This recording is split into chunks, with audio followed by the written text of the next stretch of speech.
So there's a version of me that has survived things that I don't even fully talk about. Not because I'm hiding them, but because for a long time, I didn't realize how much they shaped me. I didn't just wake up one day and decide that, I'm going to choose me. I woke up one day and I realized that I had built a life, an entire life, where I didn't exist. And when that realization hits, it doesn't feel empowering. It feels like grief. Because when you finally see it, you can't unsee it, right? So I'm going to paint you a little picture here. So before the marriages, before the kids, before the job, before the debt, there was a girl, a teenage girl, who came from a broken home and who was learning what love was supposed to look like. But what I had learned was not love. It was control. It was fear. It was jealousy. It was confusion. And it was the kind of relationship where your reality gets twisted so gradually and smoothly that you don't even realize that it's happening. It's, the kind of relationship where you start questioning yourself, and where you shrink and you adapt, and ultimately you just survive. And I actually wrote a book about this, not because it was easy, but because it was real. And I'd lived with this for long enough, and I had to get it out, I discovered that he had died, and so he couldn't come after me for writing about it. So I decided to do it, and it took a long time. It took a lot of emotional energy and emotional effort, and some chapters took me to such dark places that I had to step back for a few days, until I felt strong enough to face those memories again. And that's why it took me so long to write it. That's one reason. If you want, you can check it out on Amazon. It's called Free Memoirs of an Abused Woman, and the link is in the description and my bio. And in this book, I talk about all of the horrific and torturous, not to mention disgusting things that this man did to me and or made me do. This wasn't just a bad relationship where we would argue or whatever and I'd get smacked around a little bit.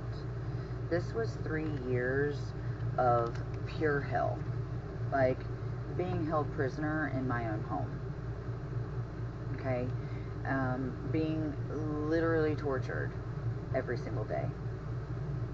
He would do little things to me that hurt just enough to get a reaction out of me, and then my reaction gave him a reason to react violently. For example, he used to make me sit at the end of the couch at his feet while he stretched out. And he did that so he could pinch my thighs with his toes.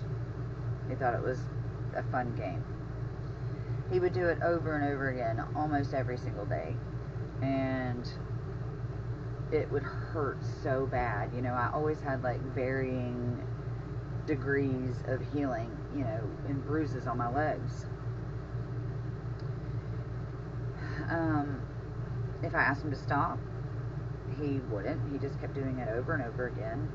He would laugh and say that he was just playing with me and that I needed to quit being such a baby. One day, he pinched me with his toes, and it really felt like he was taking a chunk out of my leg. And my instant reaction was, you know, I screamed out in pain and I smacked his leg. Well, you know, it was just a reflex. He got so angry that I had reacted that way that he started pushing me, like kicking me, until he had rolled me off, you know, the arm of the couch. So if you can imagine, like, he was laying on it, I'm at his feet, and he's kicking me until I've rolled off the arm of the couch. Then he got up, dragged me by my hair, over to in front of the couch, where I was kind of trapped between the couch and the coffee table. I was down on all fours. And there had been a jar of nails sitting on the table. We'd been hanging pictures earlier that day. And he hit me over the head with that jar 7 or 8 times, until it finally broke, shattering glass all in my hair. Anything became a weapon for him. The remote, the phone, you know, 'cause back then we had house phones. Cell phones were a thing, but not everybody had one. You know, or anything hard. Anything hard. One time he tried to push me out of a moving car for smarting off. He tried to burn my face on a hot stove, because I defended the cat who was up there trying to get some raw meat. I stepped in to try to, you know, avoid him hitting the cat, and he took it out on me instead. Once he singed my hair, you know, like he had his hand on the back of my neck and was pushing my face down towards this hot burner. It was red hot. And it singed my hair, and as soon as I heard that singe, I just buckled my knees and I hit the floor. He then kicked me over and over and over again, in the back. At this point, I was in a fetal position. And one good kick to the kidney caused me to release my bladder. So once he saw that, you know, he stood over me and called me a baby for pissing my pants. Another time he tried to put my head through the garage door window at his mom's house, because I refused to take my makeup off.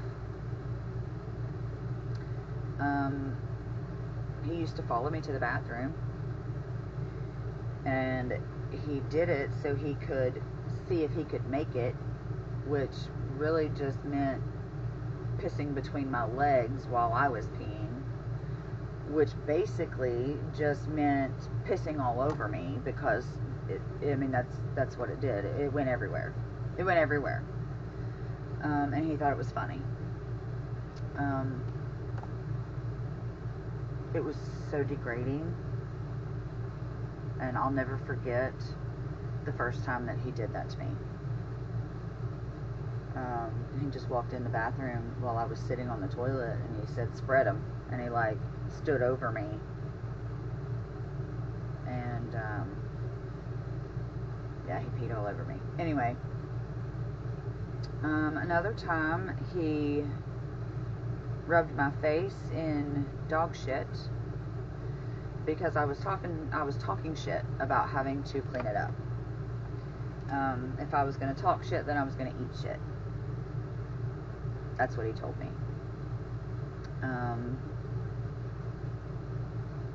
The dogs used the bathroom in our hallway because we lived in a little trailer park, and you couldn't just let your dog out.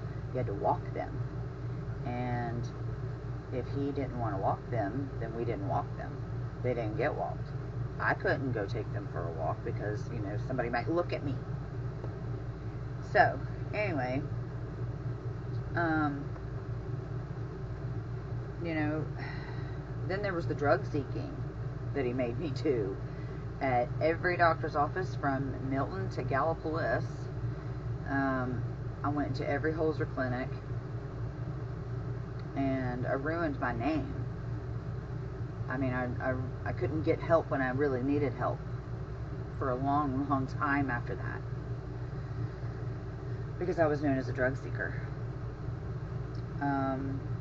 And all of that was on top of the horrible sexual things that he would make me do or do to me. For example,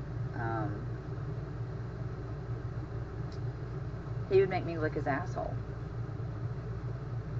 Okay? And he did that because he liked to fart on my tongue.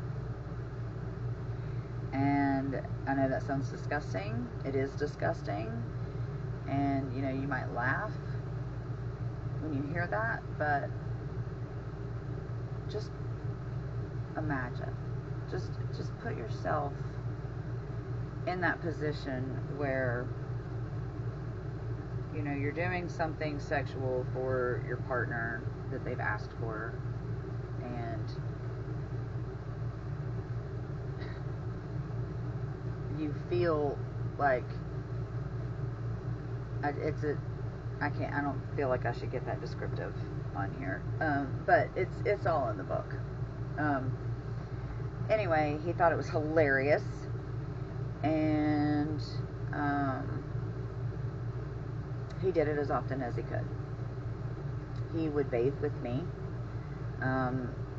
so he could rinse my hair with cold water. He loved doing that. The little trailer park we lived in had well water, and especially in the winter, like, that water came out of the faucet freaking cold, and he would use that ice cold water to rinse my hair, and like, after 3 or 4 scoopfuls of water on your head like that, like, you start to get brain freeze, and it really hurts. But he thought it was funny. He would, splash me in the face.